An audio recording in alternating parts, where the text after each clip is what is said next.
move more to the center. But if you want to talk about social issues, which party is it introducing a bill right now about transgender Americans? Which candidate talked more about transgender children on the campaign trail? Clearly Trump. Well, every rally talked about transgender. Right, because maybe people are pretty upset about it and want to see an end to the nonsense. Number one. All right, let's dig right in. I just got off Newsmax where I did another debate, this time with the chairman of the college Republicans at George Washington University. This dude is studying economics, so naturally we compared Trump versus Kamala's economic policies. And I want to break down this debate. I do enjoy going into Lion's Den, and since we're essentially locked out of power for the next 2 years in DC, I think it's incredibly important that I'm relentlessly spreading our message on Newsmax, Fox News, CNN, MSNBC, all of these places that we think are slightly irresponsible. I'd like to spread our message. So make sure you drop a like. Make sure you watch until the end if you want to see more of this. And let's jump right in. Ezra, I want to start with you. The data says more Gen Z voters chose Donald Trump. For you as a young Republican, what was sort of the appeal? What do you like about MAGA? Well, thank you, Ed, for having me on. And Adam, it's a pleasure to be on with you as well. When we bring up this topic, I think back to the 1992 Clinton victory over H.W. Bush when James Carville made the assessment that it's the economy stupid. It was then, it is now, and it is in most elections. I think the results from 16 days ago are a pretty emphatic rejection of the Biden-Harris agenda. And it shows that Americans, and young Americans in particular, do not believe that their economic agenda and their agenda across the board is working for them. It's increasingly difficult to afford everyday goods. And the American dream of owning a home is slipping away.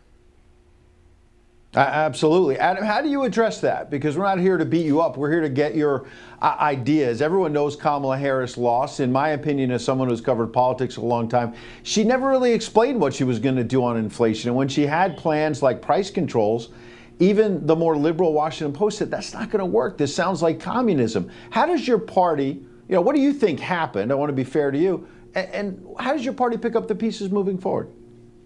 Honestly, I largely agree with Ezra. I mean, every single exit poll shows that the economy was number one, and I think Kamala Harris lost for the same reason that Trump lost back in 2020, and that's people rejecting the status quo. But I do disagree that there's some large, emphatic rejection of the Democratic Party. You can see incumbents across the globe getting wiped out. Incumbent administration after incumbent administration getting wiped out due to the economy or due to the shockwave after COVID. So I'm not sure I quite agree that Kamala Harris was rejected en masse. It was a 1.5% margin, roughly, which is less than the landslide you guys, or we all thought it was on the night of. But you also implied that Kamala Harris doesn't have many economic policies beyond price gouging. No, she had a tax incentive for small businesses. She had a child tax credit, a tax incentive for first-time home buyers, people my age. Meanwhile, Donald Trump's plan is a blanket tariff on imports into the United States. That's inflationary, inherently inflationary. Right, but I'll push back, Adam, and come to you, and then we'll get back to Ezra, which is, she wanted to help on housing. She wanted to give you $25,000. Who's paying for that, bro? You're paying for it. I'm paying it. Your parents. And all of a sudden, it's going to inflate housing prices more, isn't it? Is that really a plan? She wasn't going to give me $25,000. It was a tax deduction if you're a first-time home buyer. So it's an incentive for people to buy homes for the first time. The economy runs off incentives. Someone's paying for it. Yeah, someone's going to pay for it. No, somebody is not paying for it. That is not how it works, and they purposefully misunderstand this point every time we talk about Kamala's policy. A giveaway or a government handout involves the government directly taking money from taxpayers and giving it to individuals. For example, if the government writes you a $25,000 check, that is coming out of somebody's pocket. This is a tax deduction. A tax deduction reduces the amount of income a person is taxed on. So, if you buy a house, you get a $25,000 tax deduction. That is how it works. And then I'll continue to debunk what Ezra says in a second. But go ahead, Ezra. Yeah, I mean, I think you're out of your mind if you don't think that a $25,000 tax incentive for first-time home buyers is not going to have an inflationary effect on the housing market. That being said, on top of that, just all this continuous spending drives an inflationary environment, which forces the Fed to raise interest rates. That's one of the main reasons why buying a home is so difficult right now.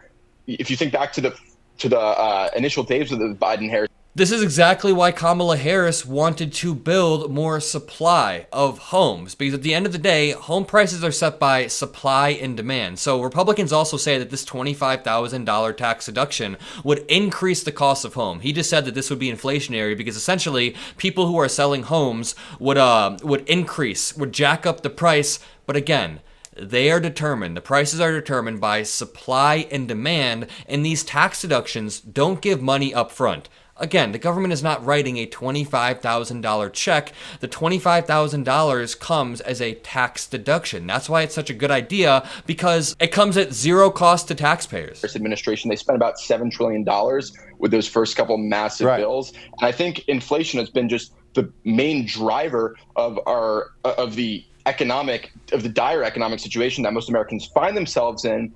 And on top of that, the White House has just been gaslighting the American public for the last 4 years. Every day, Karine Jean-Pierre stands in the Brady briefing room at the podium and tells Americans not to believe their lying eyes. If you think back, I don't know if KJP is going out there saying that the economy is great and Americans aren't struggling whatsoever. I'm pretty sure the Democrats have been pretty on message. Yes, prices are higher, and that sucks. But we did absolutely avoid a recession that we all thought we were going into. And it's always convenient to me that if I say Donald Trump had a 14.8% unemployment rate, conservatives would immediately say, oh, that's because of COVID. But then when we talk about inflation, they completely remove the variable of COVID and act as if that is solely because of Joe Biden. I could say, what if we introduce that same variable that you introduced to the unemployment? They say, no, COVID wasn't even a variable at all. It's just insane. Back to Janet Yellen 2 years ago saying that inflation was transitory. Are you kidding me? Yeah. Right. All right, gentlemen, I got under a minute. Adam, you first. What about the woke culture and what it's like to be on college campuses now, even if you've already graduated? I mean, I hear this all the time, that this was a big deal. And the anti-Semitism on campus, Adam, it seems to me that blew up in the face of your party. Yeah, I'll touch on wokeness in 1 second, but the idea that Trump's economic policies aren't all inherently contradictory is absolutely absurd. So he wants to enact blanket tariffs on all imports in the United States, which sure, bring manufacturing back to the United States, fine, but then he also wants to carry out the largest mass deportation operation in history. Who's going to be left to work in these brand new American factories if large swaths of our labor force disappear? And as far as wokeness, because I do want to answer your question, I do think that, the Democratic Party is probably going to move more to the center. But if you want to talk about social issues, which party is it introducing a bill right now about transgender Americans? Which candidate talked more about transgender children on the campaign trail? Clearly Trump. Well, every rally talked about transgender. Right, because maybe people are pretty upset about it and want to see an end to the nonsense. Did Kamala mention it once? Number one. Number one, well, your party stood up for, putting biological men into women's bathrooms, which is pretty absurd, number one. And number two, when you're attacking the largest deportation in American history, people voted for that. They want illegal immigrants out. I got 15. I mean, we all agreed at the beginning that people voted based off of economic vibes. People voted against the incumbent administration. I'm pretty sure every single person said that in a separate way, that it was due to the economy. Stupid, as James Carville would say. But if you enjoyed this, if you want to see more media hits, all you have to do is drop a like, subscribe. Have a great rest of your day, and I'll see you in the next video. Peace out. If you enjoyed this video and want to help support independent journalism during the Trump administration, please consider becoming a member of Mockler's channel by clicking the join button below. The content will always be free, but you can help level up the Mockler channel by becoming a member below. Thank you.